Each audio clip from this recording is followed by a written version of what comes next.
Today, we're going to talk about how to grow thin, healthy, long, natural hair. And believe me, there is no hair thinner than baby hair. So our motto for today is going to be my daughter, Taylor.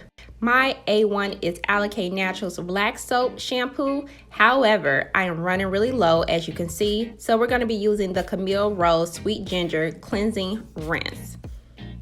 First thing first. Now, when you're washing your hair, I want to encourage you to not use hot water. Please note, people, it is not the actual temperature of the water that cleans your hair. It's the lathering from the shampoo and the scrubbing from your hands that creates the friction that helps remove the dirt.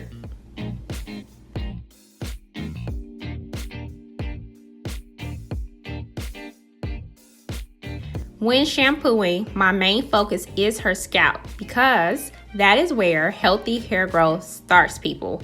I'm not really moving that shampoo down the length of her twist, and here's why.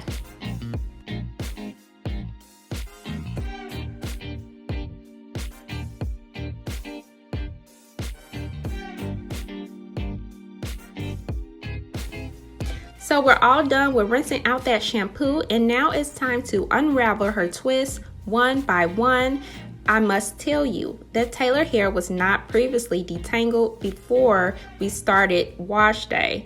Now, for those who are new here, hi, you should know that I used to detangle before shampooing. However, I found that through practice, that thin hair is best detangled on soaked and wet hair. Now, the reason why I was not running the shampoo down the length of her strands is because I wanted to utilize her old product to detangle her hair. I have come to realize that less is best when it comes to caring for thin, natural hair. You cannot overload your fine strands with product, especially when detangling.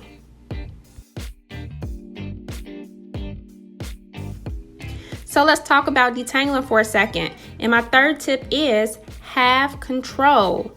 Now, as you can see, I'm only using my fingers when detangling Taylor's fine, natural hair. And that's because I can actually feel where her tangle and knots are. As you can see, when I do come in contact with an actual knot or tangle, I use my fingers to pull one strand out at a time. Now, for those who are not new here, hey, as you know, I am really famous for promoting gloves, but during your detangling session especially, you do not want to wear gloves because you want to be 100% in control and only pull out the strand that is causing the actual tangle. Believe it or not, there is a right way and a wrong way to do finger detangling. When finger detangling, you want to pull the strand at the point closest to the actual knot or tangle so that you maintain control. And this way, you're not causing unnecessary breakage and you're only pulling out shedded hair.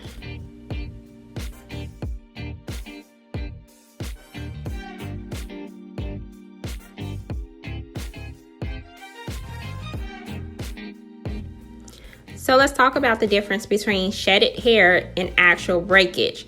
Shedding is something we can't prevent. Like, that naturally happens, right?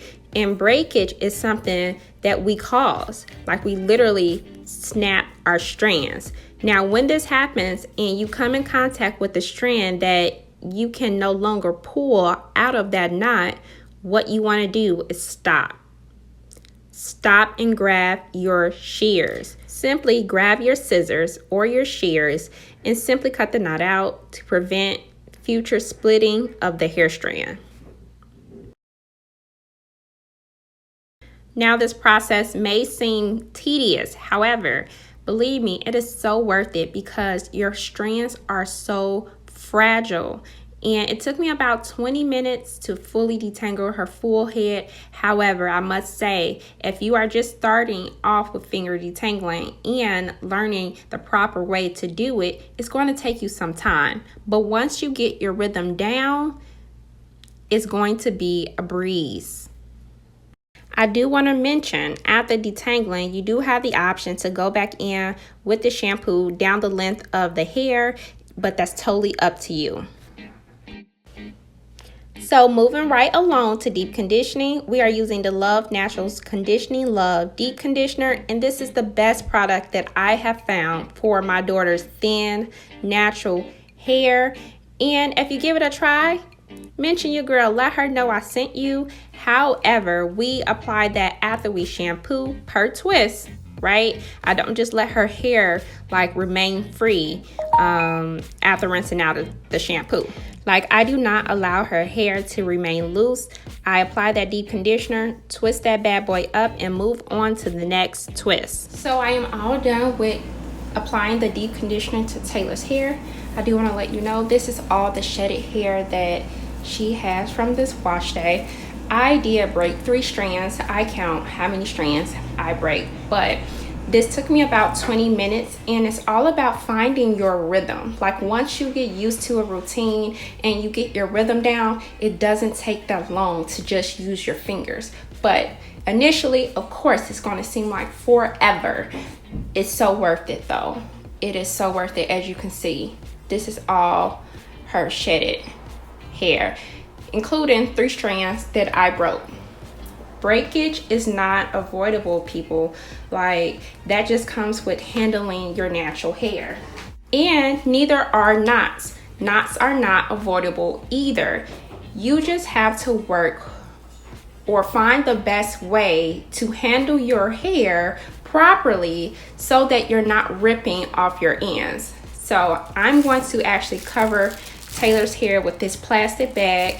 I just put a winter cap on my kids. I do not stick them under a dryer or anything, and I'm going to let the deep conditioner sit in her hair for about 2 hours. Seriously, 2 hours. And then we'll be back.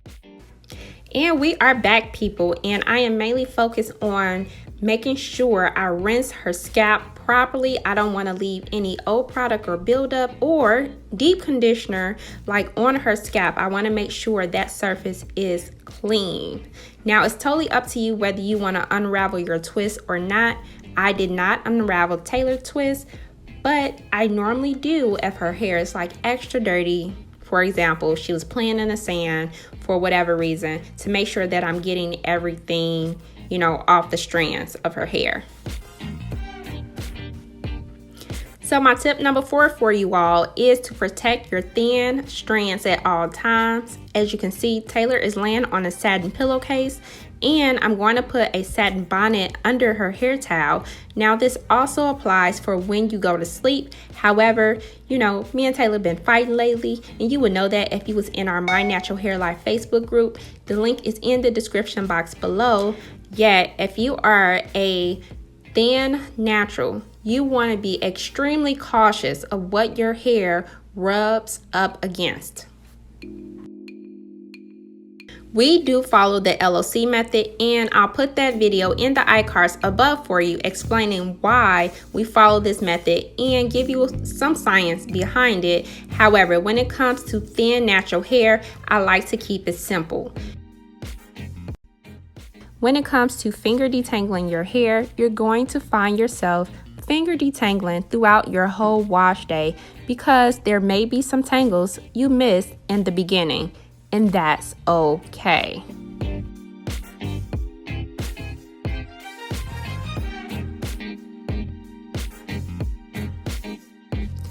My go-to products for my daughter's fine natural hair is the coconut water leave-in condition by Honey's Handmade, my own DIY oil, which is coming to the market soon, so stay tuned for that. Make sure you hit subscribe, and that bell, of course, and the faithful Kinky Tresses hair butter. Now, this is the product that is pH balanced in our lineup here. For your convenience, I put some information in the iCards above for you, But in short, we use pH balanced products in our family to help close the hair's cuticle to trap in the hydration that we receive from our deep conditioner. So be sure to check that out if you need more of an explanation.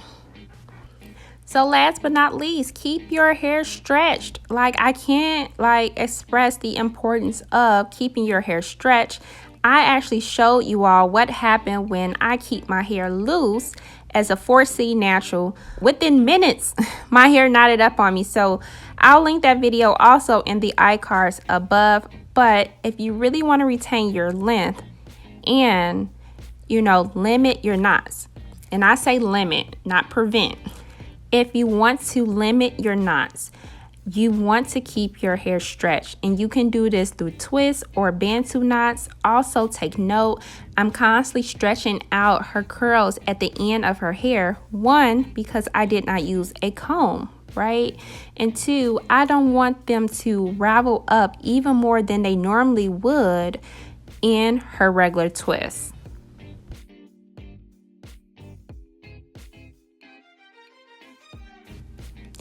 Now, just so you guys know, when it comes to Taylor's hair, I do both. I twist it up and I also bantu knot it because she is my little Miss Busybody, and I definitely don't want her natural hair to prevent her from being a child.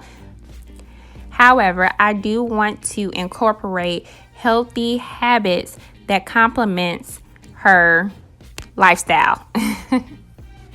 So in conclusion, hot water is not your best friend. Less is best. Have control and keep your hair stretched at all times. Now, I do wash Taylor's hair every 4 days like I do my son's hair. And if you missed his video, I'll have that on the screen for you. But until next time, people, let me know in the comments below, what do you do to maintain your fine natural hair? What works for you? Let us all know. And don't forget to click the next video. I don't want you leaving me, so you might as well click, and I'll see you over there. All right, guys, have a great day.